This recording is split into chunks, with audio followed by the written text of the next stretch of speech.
Hello, I'm Sue Stockdale, and welcome to episode 108 of the Access to Inspiration podcast, the show where you can be inspired by people who may be unlike you. Now, if you've ever wondered why sitting up straight can make you feel more confident, or taking deep breaths can help to minimise anxiety, then today's guest, Kevin Chapman, from the Physical Intelligence Institute, can explain. Welcome to the podcast, Kevin. Hi, lovely to meet you. I feel I should be sitting up straight having this conversation since we're going to be exploring the body in what we're talking about today. So maybe it would be a good place to start to tell the listener, what is it that you do, Kevin? That's a very good question. Fundamentally, my passion, my interest, I guess as it's been all my life and my career is in helping people to perform and be at their best. I trained several times as a coach, and the arc of my life really led me into being very interested in how we use the full technology of our bodies to really be able to perform at our best, and really understanding what it means to be living in a body as well as a mind and how we can use that. And so particularly in the last few years, I've been working on something called physical intelligence, which is really helping people to really understand how they work as a human being and put into people's hands the science and the practices that people can apply in their own lives to get the sorts of outcomes that they want. I'm sitting here thinking, when we have seen gymnasts or athletes or sports professionals of different types being aware of how their body is helping or hindering them from performing, I'm not always so sure that people in the business context, sitting in their home office or in the office, are even aware of how their body may help or hinder them. So maybe that's a good place to start, thinking about the everyday person who isn't as aware as a sports person might be about how to use their body. Why would they even want to think about that from a business context, Kevin? So I guess when you're watching an athlete or an artist performing, they have conditioned themselves. Obviously, they've conditioned their body, if I'm going to run the 100 meters, to be able to perform in a certain way. But when I actually perform, what do I need? I need to turn up and I need to feel confident. I need to access a kind of flow state. And so these things are true in business as well. People want and need to be confident. So take something as simple as speaking in public. What happens mostly when people speak in public, they get performance anxiety and they need more confidence. They get nervous. And when we look at things like confidence and you ask yourself, what is confidence? Fundamentally, it's a feeling. It's an emotional state. It's a neurophysiological state happening in our bodies. It's to do with our nervous system. What you see in athletes and performers is you'll see them go through certain embodied routines to relax them and to get them into state. An example would be Usain Bolt. Everybody knows famously that he'll walk around, he's kind of light-hearted, he'll chat to the person he gives his coat to. He'll engage the entire audience with his archer's bow. What he's actually doing there is changing his own internal chemistry, and he's also changing the chemistry of the people watching him. So particularly things like oxytocin, this sort of chemistry of trust, feeling connected, is being basically triggered by the patterns and the rituals that he's going through every time he wants to run, because he wants to be relaxed. He knows performance comes from being in flow. And it's exactly the same in business. What business people want is they want to inspire people. They want people to be confident. They want courage. They want gravitas. They want presence. They want certainty. All of those things are states. And so high-performing people understand and can manage their own state. Well, that's quite a compelling reason to have our listeners listen on a little bit further to find out more about all of that, Kevin. But before we go forward, I want to go backward to find out what got you interested in this area of work. Did you come from a sporting background when you were young? Did you experience this yourself to know the power of it? That's such a great question. And I actually did my degree in statistics, which sounds a mile away from working with people. And here I am working with people. And I started my career actually working in pensions. And because I'm a curious soul and quite playful, which in itself is a state, I got very interested in how to help people understand and engage in things like their pensions, because they were kind of boring, they were complicated, they were miles away, and so people wouldn't save for retirement. And so rather than get interested in the numbers, I got hooked on how can I communicate something really important to somebody in a way which they'll engage in and be motivated by. And this was a time in the late 80s when pension schemes were massively funded.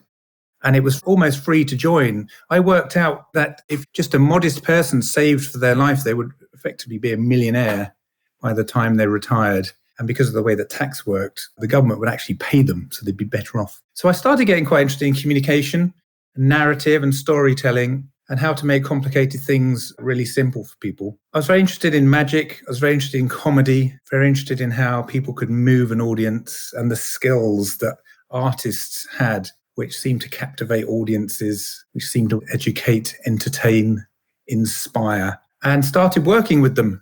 And as I was working in my corporate life, I was encouraging people from corporate environments to go to the magic circle and see, what do magicians know that you don't know that you might be able to apply? What do comedians know that you don't know that you can apply? And I found I was very good at translating, a bit like the Babelfish, this world of the arts and this world of corporate life, just by pointing out the connections.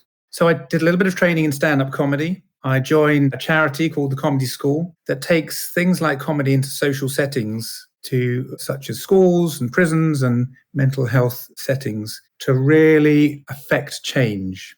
And so when you start to look at the science and the pedagogy of what they're doing and the evidenced work, you start to be very curious, how can I apply this into my work and into my corporate life? From that, I trained as a coach. I met a beautiful man called Dr. Terry Morgan, possibly one of the most inspirational people I've met. Day one of our coach training, he asked us to come along and draw a picture of how a human being worked and explain it to the rest of the group. And I have to say, it was a humbling experience. Terry would always say to me, if you took your car to a garage, you would expect the mechanic to understand how a car works. So how does a human being work if you're going to be working with it? And so I was really hooked on how poor my understanding was of how a human being worked. I had a little stick figure. It had a head and thoughts, and and it said things and moved. And I spent 25 years enhancing my understanding of how the human works, so that when I work with people, I have access to more things. And it's fun. It's very interesting. And part of my career, I went to work for a world famous drama school, which was very refreshing. And fundamentally, when you look at drama schools and what they know how to do, they are very expert in training somebody to manage their nerves, stand on a stage, tell a story, and move an audience, and do that consistently. Those skills are human skills. And what you notice when you work with a drama school is the work is totally embodied. There's no PowerPoint slides. There's not a lot of head work. I mean, there's some psychology, but it's embodied. It's about your posture. It's about your breath. It's about tension. It's about voice. It's about narrative. And when you look at how actors are trained, the training is extremely embodied. They'll be learning, maybe in the first year, they will literally be getting back into their bodies, learning how to breathe, learning how to unlearn habits. So embodiment is absolutely fascinating. And what's kept me in that field is meeting Claire Dale, who coined the phrase physical intelligence about 21 years ago and then wrote the book on it 5 years ago. So with this insight that you were gaining during your work in these different places and getting to learn about Claire and her work, I'm wondering, how did it change you, Kevin? That's a great question. How did it change me? I think the first things I started to notice much more is the relationship between my own state, how I was feeling, and my own performance. I'm a father. I have 2 daughters. They're now 20 and 18. And one of the things I was very interested in doing as a parent is bringing up my children so they were equipped to go into the world, be free, independent, and resourced. And from this work, I kind of concluded that the things they didn't get from school, so my children left school with really no understanding of how motivation works, no real ability to manage their own state and access confidence when they wanted to speak, and just generally a lack of knowledge of how they worked as a human being, diet, sleep, exercise. And so I got really interested in what information could I impart on them, which would help them to be better functioning human beings. And more importantly, and the most difficult thing about being a father is, how could I even get them to listen to me? I was thinking it was about those translation skills again, that you may have the knowledge, but how do you inspire and encourage other people to take on board those things? So that's how it's impacted me on my personal life. And I think the conclusion I came to was that you can Google anything if you want to be good at something. If you want a strategy to be successful in life, you can Google it. But what people need is they need to manage 2 other S's, and that's the story they tell themselves about who they are, which also fundamentally changes our internal chemistry, and their state. And, even in my life as a consultant, when you sell, you need to tell different stories about who you are and what you know, so that your clients feel confident in working with you, and you need to show up in different ways. And even as a father, you think about the modes that you need to inhabit when you're parenting. Sometimes you need to be highly compassionate and empathetic and just be in a mode where you're listening. Sometimes you need to step into some authority and put some boundaries around your children and actually say no. Sometimes you need to inspire them. Sometimes you need to be super clear and analytically clear. And those are all states. And so we need to be able to access those with kind of equal skill. And as we know from looking at things like personality profilings, we often have a bias. I spend, oddly, a lot of my time in inspiration mode. Well, that's good you're on this podcast. And we know the chemistry of that. Okay, so I'm going to be running high levels of dopamine, serotonin, oxytocin. Now, some people who engage with me won't like that in certain situations, where they might want me to be calmer, to have clarity, to be able to describe the steps.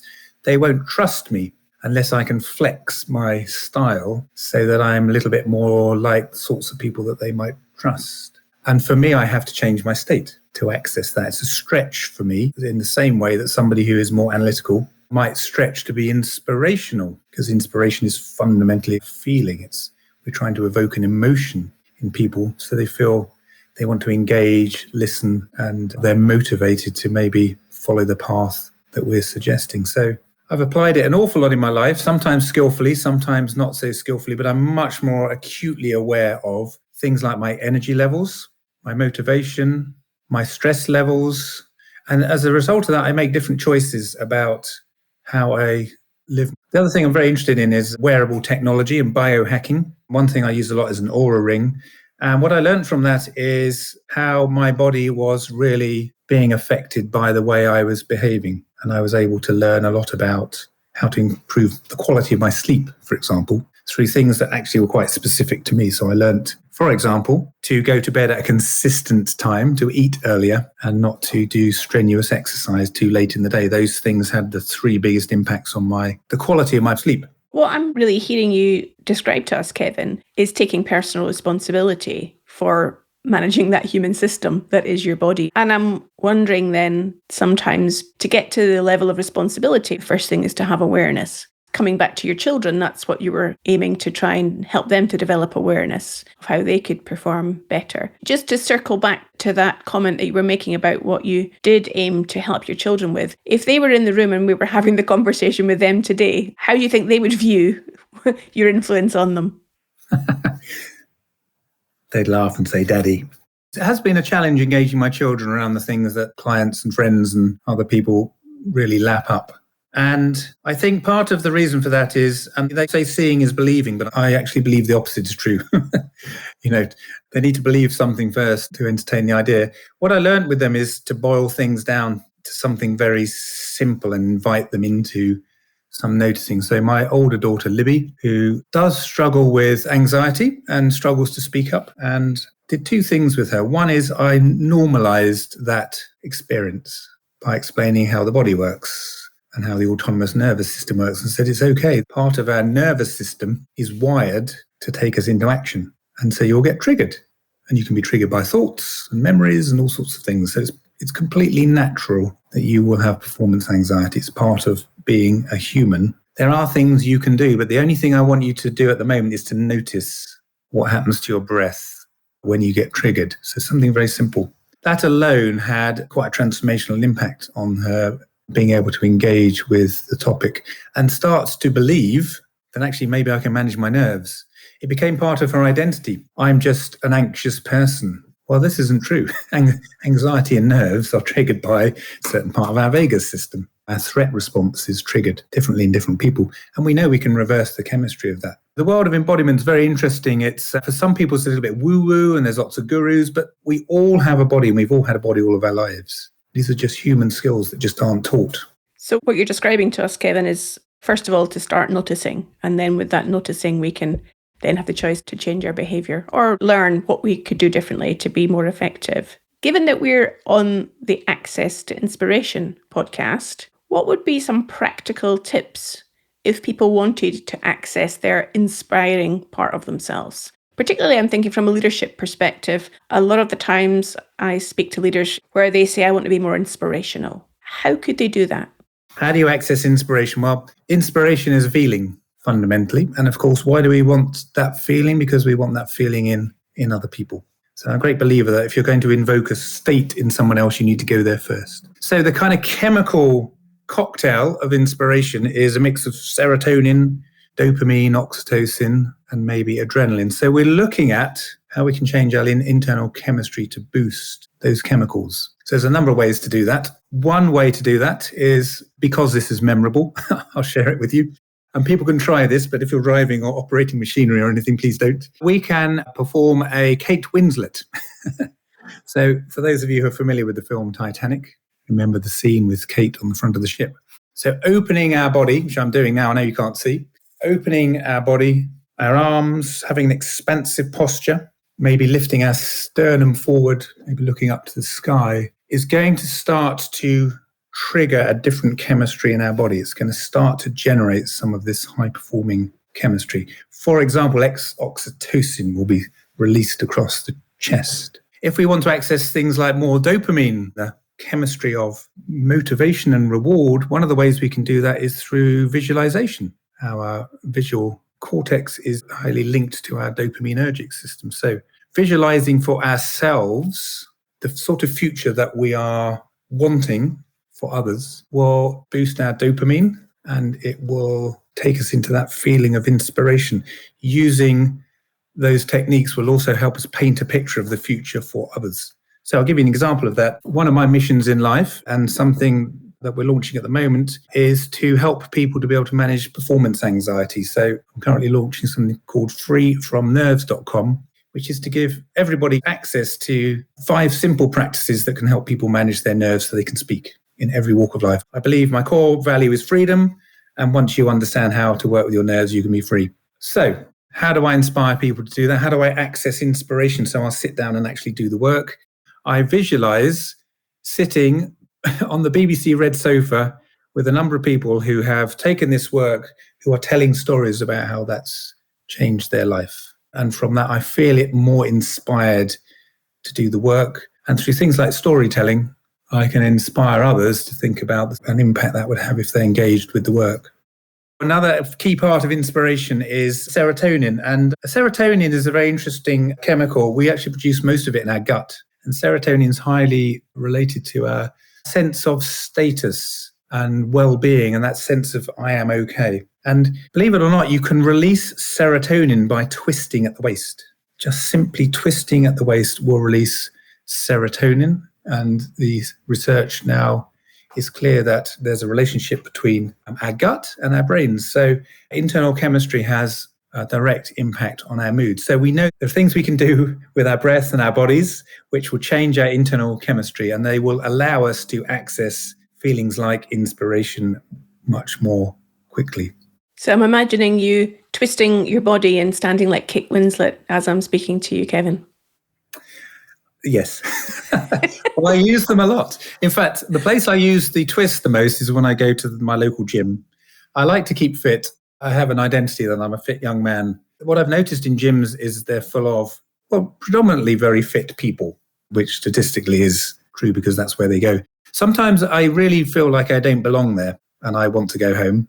I feel intimidated. Other people make more progress than me. And I twist in front of the mirror and I boost my sense of status. I belong here. I'm okay here. And actually, I see other people starting to twist, wondering what I'm doing. I generally look like the smiliest, happiest person, but I'm trying to also access some happy hormones. But I use that twist so that I can hold space and feel okay. And I think, particularly in the corporate world where we have these topics, things like creating cultures of belonging. Belonging is a feeling that you belong, a feeling of equal status, feeling of trust. You know, the chemistry of that is, again, it's oxytocin, it's serotonin. So people can do things for themselves as much as organizations can create the environment for people to feel safe and want to connect. And I think those two things are absolutely essential. So if we take the topic of something like psychological safety. So organizations are talking a lot about we need to create environments where people feel safe to speak up. Well, that's half of the story, because even if you have a culture which allows people to feel safe or doesn't put things in the way to make people feel unsafe, you still need to speak up. So you still need to generate a sound. So you still need to resource your body, you still need to work with your own performance anxiety. You still need to use your diaphragm to power your voice. You still need to make a sound. You still need to have clarity of thought to be able to communicate what you want to communicate. You might need risk tolerance. You might be saying things that you're not sure how they will land. Well, you might need more testosterone in your body. How do we produce testosterone? One way we can produce testosterone is simply by muscle firming. So if we create a fist and push that against our hand, we'll actually generate more testosterone in our system. And we may feel that we have a higher level of risk tolerance, which may help us to speak up. I think that's a really important point you're making there, that there's responsibility on the individual as well as the organisation to create the environment. And it also strikes me that because many people are still operating virtually in the workplace, then maybe it's a little bit easier to be doing it in the comfort of your own office or living room, so that then when you're on that virtual call, you do feel confident enough to speak up. What would you say to that, Kevin? Absolutely. It's probably easier for most people if they're working virtually before a meeting to walk around the room. We know when we shake our body, we can shake out things like cortisol, toxic chemistry, to do the Kate Winslet, to do twists, to do breath exercises, to maybe rehearse what we're going to say. That's another very important performance practice. When we rehearse before we speak and we rehearse out loud, our body has more confidence in what we're going to say because we've already embodied and spoken that. So it's actually very helpful to be virtual. The challenge can be when you're working with somebody, particularly as a coach, and you want to get them moving, them breathing, them trying exercises, particularly if they're in an office or they're at home. There's some skill in how to invite them into the work and get them to do that. But preparation of state is everything. And it can take a couple of minutes. It can take you 5 seconds. You can change your state in a heartbeat. If those people listening to this podcast are wandering around their office, maybe they'll start to notice others moving at the waist or doing the Kate Winslet and realise that they have listened to this podcast too, Kevin. Given that you're a storyteller, I'm wondering, how do you think that your story will continue? What's the next chapter, or how even does it end in terms of where you want this work to go? There are two things. So in terms of physical intelligence, we have a vision, which is simply, what do you vote for more of in the world? I really vote for a world where people can live an embodied life. The flow of life is going the other way. I think yesterday I heard a fact that on average in the UK, we spend 5 hours on our phones. And with the introduction of AI, I think life is going to be very different for human beings. So I vote for an embodied life. I vote for helping people who want to be embodied to know how to do that and to be free to do that. The two ways of doing that is to put the knowledge and practices into the hands of everybody so that we can all be a guru in our own bodies. So that's the mission. That will take some time.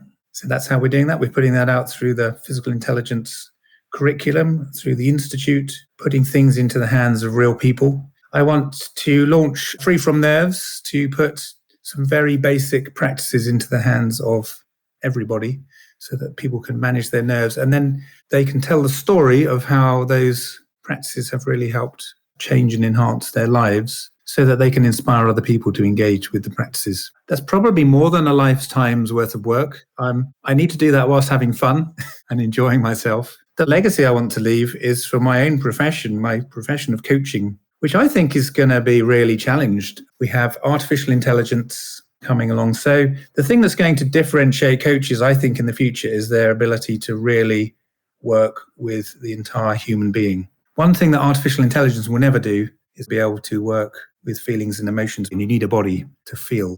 I really love our profession. I want coaches to be equipped to do great work, to earn good money. And I think part of that is putting the technology of the body into all of their hands so they can apply that in their own lives and in their work.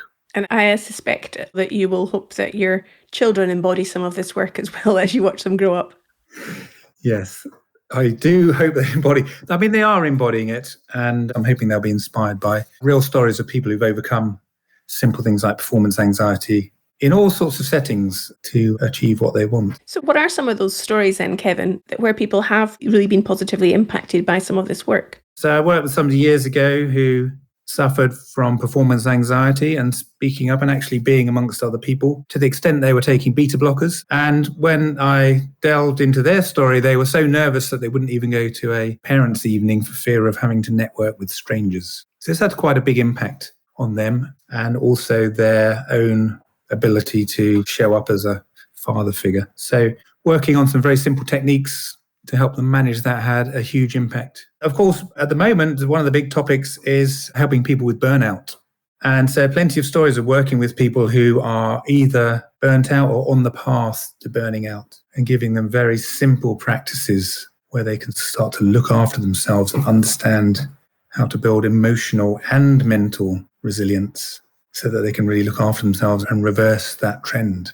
And if you were offering a tip for our listener today, Kevin, around managing potential stress or burnout, what would be one practical thing? You've given us many of useful tips already. What would be one additional area that they might apply? So I think there's two things I would invite people to do. Number one is to regularly tune into their body, regularly tune in. So how actually are you feeling? Where are you feeling tension? How stressed are you? Because the body has an amazing intelligence. And, you'll hear many people on podcasts saying, well, if you're tired, don't worry, you can still go to the gym. If you don't have any motivation, don't worry, you can still push on. Well, there's a time when we need to recover.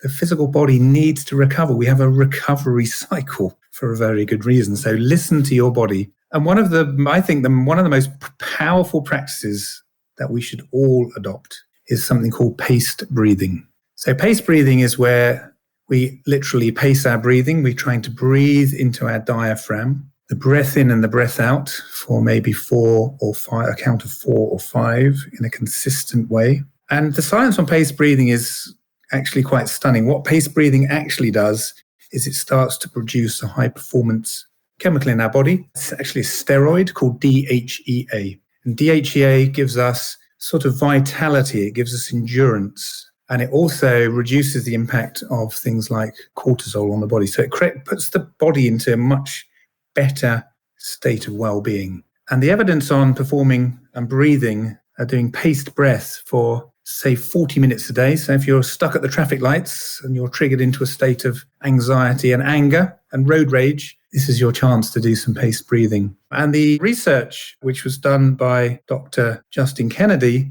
suggests that doing something like paced breathing over 3 months, apart from reducing levels of stress, can improve our cognitive function by 62%.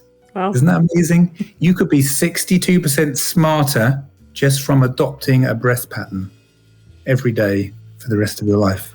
Well, that sounds like a very practical tip and a useful one as well to boot, Kevin. It's been very informative speaking to you today, and you've given us such useful tips and pieces of information that, of course, the listener can apply immediately to their body to take those insights that you've shared so kindly with us. If the listener wants to find out more about the work that you're doing, how might they be able to do that? So the easiest way is to go to the website coachwithpi.com. We built an institute called the Physical Intelligence Institute, which anyone could join, where we run free sessions and you can connect with other people who are looking at embracing this work. And we've recently created, for the first time ever, an assessment tool where you can assess your own physical intelligence, which is coachwithpi.com/assess.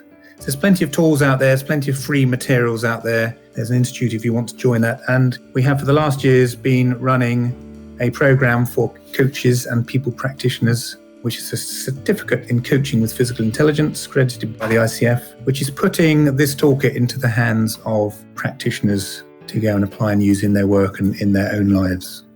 Fantastic.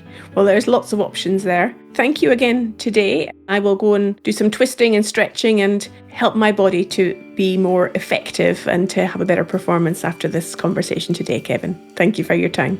It's been a pleasure. Thanks so much for inviting me. Well, I hope you enjoyed hearing from Kevin. Remember, you can find a transcription for this episode and more than 100 other episodes on our website, accesstoinspiration.org. And you can keep connected with us via social media at LinkedIn, Twitter, Instagram, or Facebook. Just search for Access to Inspiration. Next week's guest is Monica Parker, and she will be talking to me about the power of wonder. So I hope you can join us then.